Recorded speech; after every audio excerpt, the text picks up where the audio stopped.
Akkam jirtu kabajamtoota daawwattoota keenya oduu sa'aatii kanaa isinitti himna. Oduu sa'aatii kanaa kan isinitti himane Mallasa Dirribsaati. Naannoo Amaaraa Yuunivarsiitii Waldiyaatti barattoonni lama ajjeefamuu fi hedduun immoo madaa'uu barattoonni himanii. Barattoonni OMN fi yaada isaanii kennanii qaamolee gurmaantuu yuunivarsiitii keessaa fi alaa walitti baba'ee barattoota Oromoo ta'an irratti haleellaa raawwatee jedhanii jiru. Halkan keessa cabsanii nutti seenan kan jedhani barattoonni warra ajjeefamee fi madaa'e malees kanneen butamanii eessa akka jiran hin beekamnes ni jiru jedhanii jiru.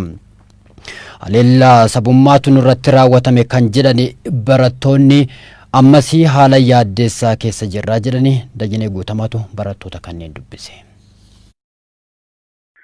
Kana wal qabatee rakkoon nu mudate rakkoo dimshaashumatti ijoollee keenya dhabamsiisuti kan ta'e warra keessa fi alaani wanti kun kan nu mudate. Keessa falaan warri alaa meeshaa gara qabu qabatanii dhufanii ijoollee keessaa humna dabalatanii kan ijoollee keenya irratti duula bananii hedduu ijoollee keenyaan warra miidhanii kanneen du'anis jiru. Kanneen du'an keessaa ijoolleen lama kan du'anii. Kana wal qabatee amma murteen nuti murteeffanne galuudha. Gara mootummaan naannoo Oromiyaas maal nuun jedha isatu nu ergaa akkamiin nuuf qaba kan jedhu sana gaaffii akkasiitti ijoolleen kan eeggataa jirtu. Gara Oromiyaatti gallee yuunivarsiitii qabnu irratti nu haramadu mootummaan hin barannaadha. Baay'ee kan nama gaddisiisu kan du'anii fi kan miidhaman caalatti ijoollee afaanamanii fudhatamanidha. Ijoollee afaanamanii afaan ashaganii fudhatanii bosonatti hin qajeelan haga ammaa ijoollee sana argachuu hin dandeenye. Argaa turre yeroo isaan iyyanii yeroo isaan qaxaqaxaa iyyisiisaa afaan hidhanii fuudhanii deeman argaa turre garuu birmachuuf hin dandeenye.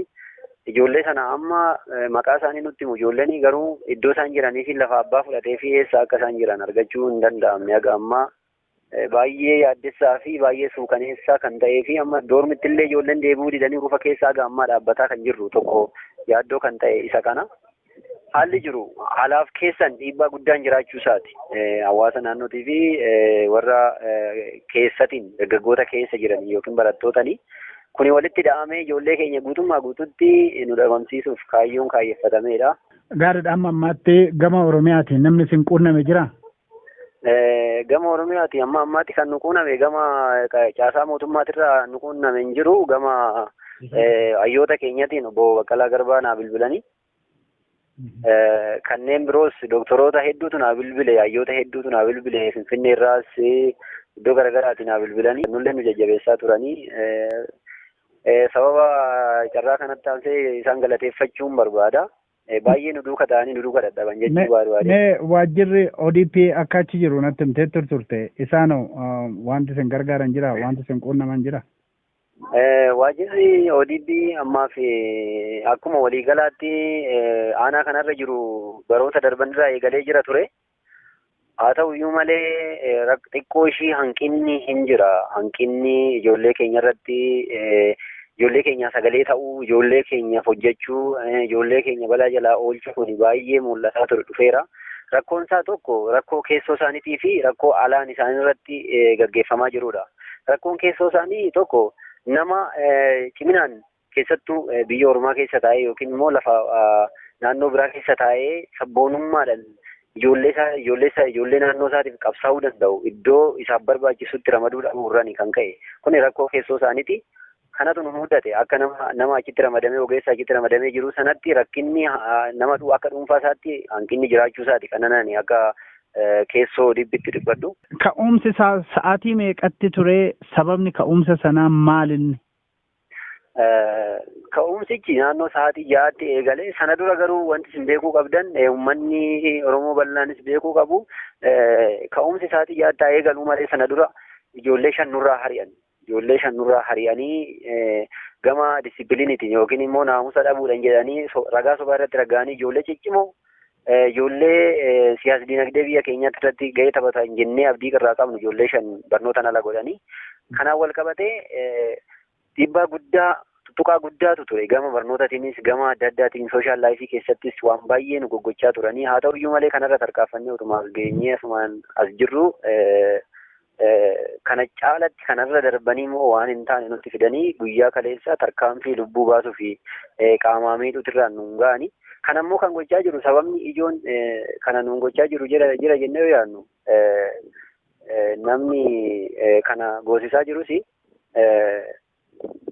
Tokko dhaaba biyya kana keessatti eenyummaa isaa dagaagee hojii waan adda addaa hojjetu kana dhaaba Abiin jedhamu kana.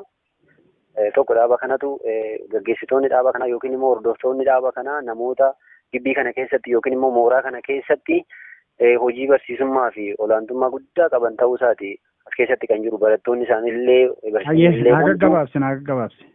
Eshi waan kana hojjetu lammaffaa qaamni dhiibbaa kana nurraan ga'e yookiin sababa ta'a jennee yaadnu yoo jiraate paarlaamaa barattootaati. Paarlaamaan barattootaa akkuma waliigalaatti nama isaaniitiin kan guutamee jiru.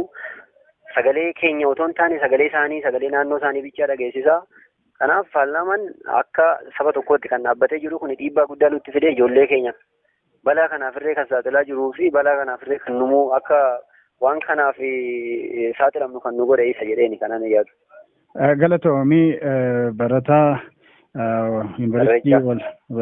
yuunivarsiitii Waldayaarraa. Dhaabbanni sabquunnamtii Amaaraa gama isaatiin barattoonni 2 lubbuun darbuu fi 8 immoo madaa'uudha kan gabaase. Dhaabbatichi bulchaa godina Walloo kaabaa beeffachuun akka gabaasetti lubbuun barattoota darbeera barattoonni madaanis ni jiru. Kana dura naannoon Tigraay nageenya barattootaaf jecha barattoota naannoo isaa gara yuunivarsiitiiwwan naannoo Amaaraa keessa jiranitti ergu jechuun isaa ni yaadatama. Gochi badaan naannoo Amaaraa yuunivarsiitii Waldiyaatti barattoota Oromoo irratti raawwatame